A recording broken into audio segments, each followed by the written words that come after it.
Bacaan Injil ini sudah menjadi hafalan kita sebagai umat beriman. Dan semoga ketika kita mendengarkan, sungguh hidup kita disegarkan, hidup iman kita dibaharui selalu. Dengan kata-kata perintah, dengan ungkapan yang tegas, kamu yang harus memberi mereka makan. Di sana ada kata harus,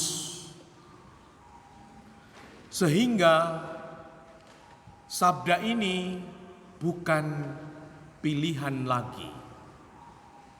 Tidak ada pilihan lain kecuali melaksanakan. Harus memberi mereka makan. Dan tentulah kita sebagai pribadi-pribadi yang bertumbuh semakin dewasa, makanan itu bukan hanya jasmani. Kebutuhan makanan manusia ada 3 paling tidak: jasmani, rohani, dan batin. Semoga semakin kita beriman, kita bertumbuh bersama, semakin beriman, semakin bersaudara, semakin berbela rasa, di mana kita dimampukan menghadirkan diri sebagai pribadi yang beriman. Kehadiran kita ini nampak.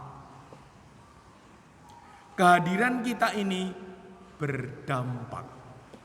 Kehadiran kita ini bisa dirasakan.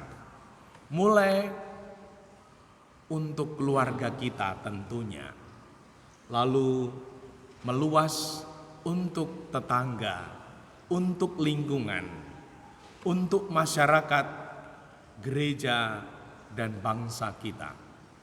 Dan semoga ini menjadi keyakinan bahwa semakin beriman, kehadiranku harus semakin bisa dirasakan. Maka semoga memberi makan sesama bukan lagi pilihan, namun suatu panggilan. Memberi makan jasmani, di mana kita yakin ketika kita mendapat rezeki, ada di dalam rezeki itu titipan Tuhan untuk sesama yang membutuhkan. Bahasa gereja, kaum lemah, miskin, tersingkir, dan difabel. Dan semoga kita dimampukan juga memberi makanan rohani. Kita di tahun baru ini, di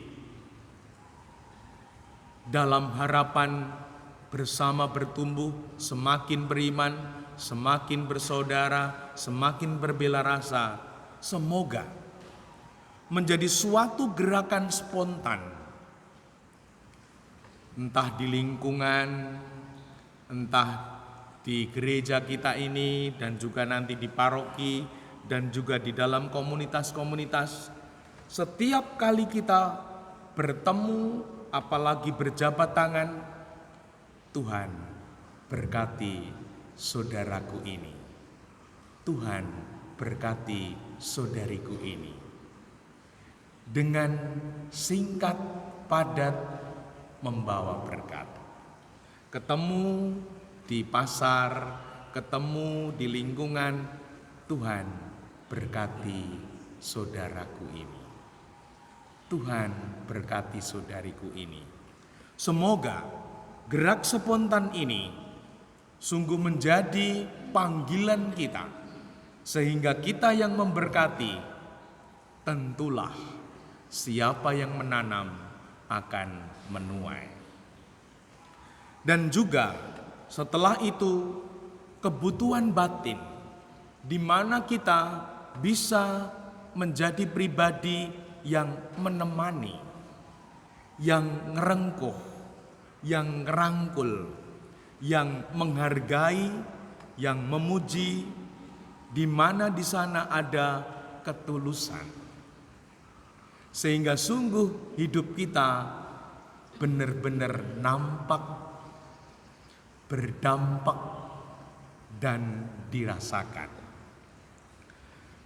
Lalu yang berikutnya, Tuhan sungguh membimbing kita, di mana ketika hanya ada 5 roti dan 2 ikan,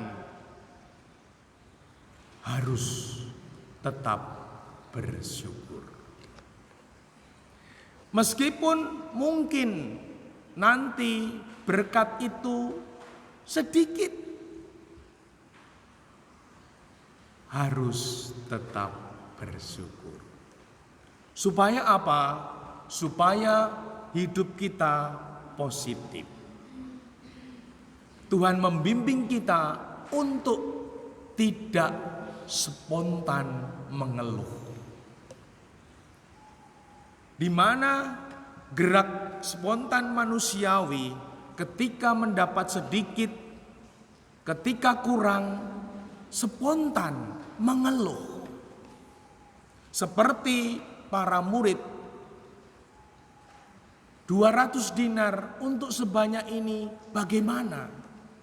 Spontan, manusiawi. Kalau kurang, kalau sedikit, mengeluh. Dan Tuhan hari ini mengajari kita, sedikit tetap harus bersyukur.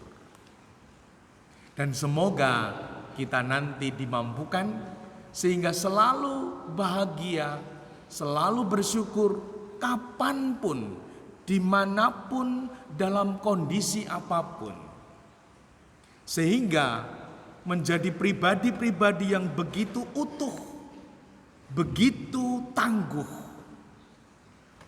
Kaya-kaya kok ora tau kekurangan.